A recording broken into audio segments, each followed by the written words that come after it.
magandang buhay mga kalingap. Yun nga pala si Mother Earth ko. Nasundo ko na. Sakay ko na siya. Todo chika kami talaga dyan. Sa totoong buhay. Napakarami namin kwento. Ngayon nga pala ulit kami nagkita. After July. O diba? Yung sa tao ng Mother Earth ko dyan. Tapos nadaan na kami. Magpapagkas ako. Sandali. Tapos natin ko na siya. Pauwi ng Lampol. O diba? Transition yan. Charis. Pauwi na kami ng Lampol yan. Crossing. Tapos yun, diretso lang. Kakat ko din yan, hindi ko na pinagtagal. Kasi yung pala chika ang Mother Earth mo. Hindi na ko na kwento. Talagang namis namin ang isa't isa at hindi na kami nagkikita, napakadalang. Busy siya sa work, busy rin ako sa sideline, at busy sa buhay.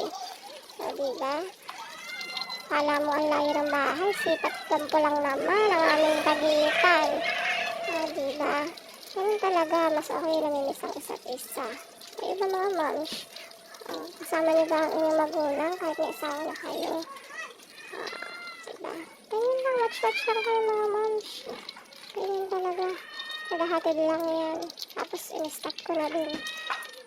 Diba? Yan lang. Magandang araw. Love you.